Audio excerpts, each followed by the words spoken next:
কারো কাছে ক্ষমা চাওয়া এবং কাউকে ক্ষমা করার জন্য অনেক বড় মনের দরকার। এই গল্পটি শেষ পর্যন্ত শুনুন। 100% গ্যারেন্টি আপনার হৃদয় ছুঁয়ে যাবে। এই গল্পটি একটি শিক্ষক এবং একটি ছাত্রের গল্প।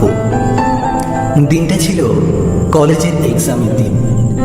সমস্ত স্টুডেন্টরা এক্সাম দিচ্ছে একটা বড় ক্লাসরুমে। এক্সাম হলে টিচার আছেন।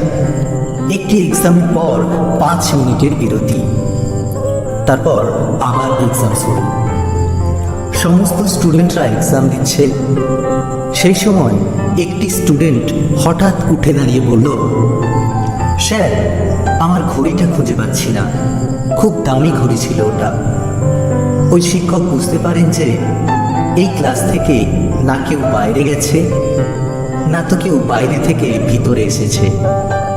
এই রুমে যতজন স্টুডেন্ট আছে তাদের মধ্যেই কেউ ঘড়িটি নিয়েছে। তাই উনি ক্লাসরুমের দরজা বন্ধ করতে বললেন।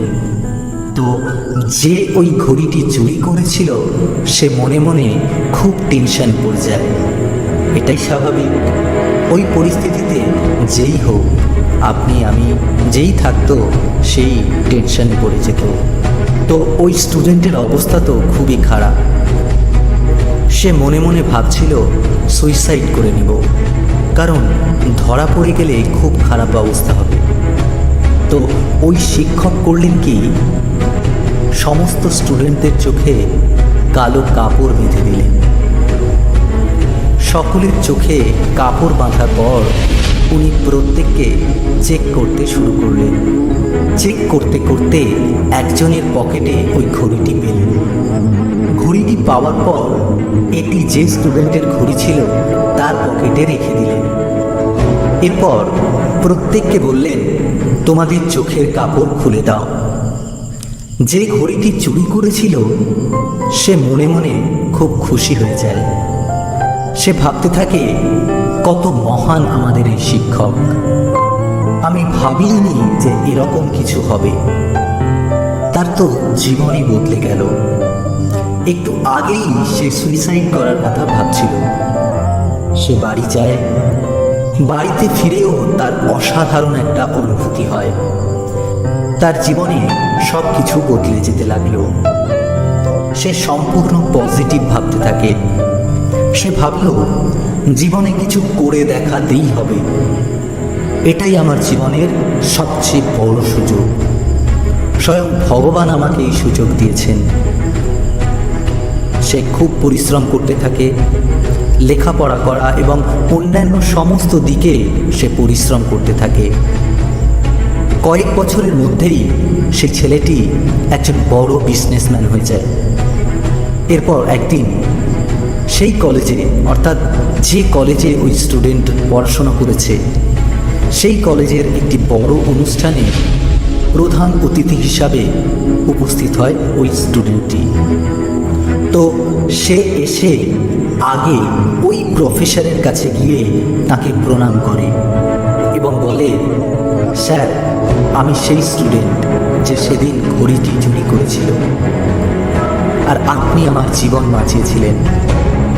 আমি মনে মনে সুইসাইড করার কথা ভেবেছিলাম, কিন্তু আপনি আমাকে বাঁচিয়ে দিয়েছিলেন। তারপর থেকে আমিও নিজেকে বদলে নিয়েছি, খুব পরিশ্রম করেছি। আজ শুধুমাত্র আপনার জন্য আমি এই জায়গায়। তখন ওই প্রফেসর বললেন, ও, ওটা তুমি ছিলে? তখন সে বলে, স্যার, আপনি জানতেন না? সে তো অবাক হয়ে যায়। প্রফেসর বললেন, আসলে ওই দিন আমিও নিজের চোখ কালো কাপড় দিয়ে ঢেকে রেখেছিলাম। আমি চাইনি যে আমার কোনো স্টুডেন্ট আমার চোখে খারাপ হয়ে থাকুক।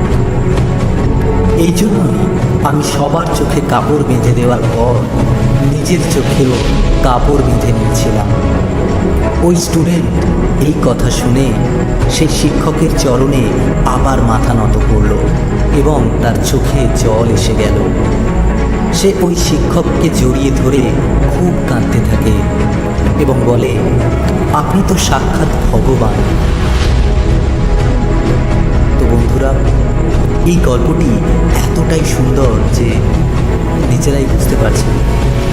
এই রকম হয়, আমরা আমাদের জীবনে কি করি? শুধুমাত্র মানুষের ভুলগুলোর দিকে ফোকাস করি, অন্যদের ভুল খুঁজে খুঁজেই সময় নষ্ট করে দিই। সব জায়গায় নিজের মা বাবা, ভাই দাদা, প্রতিবেশী, বন্ধুদের সবার ভুল খুঁজতে থাকি। এমনকি কিছু মানুষ তো সারা দিন ধরে সরকারের ভুল ধরতে থাকে। তারা ভালোর দিকে কোনোভাবেই নজর রাখে না। তো ক্ষমা করা শিখতেই হবে। এই গল্প থেকে আমরা শিখলাম যে ক্ষমা করার ফলে আমাদের নিজের চিন্তা ভাবনা বদলাতে পারে এবং সামনের জন্য বদলাতে পারে। কোনো ব্যক্তির ভুলকে যেদিন এড়িয়ে যেতে পারবেন, সে তো বদলে যাবেই, আর আপনার যে কি অনুভূতি হবে তা আপনি নিজেই বুঝতে পারছেন।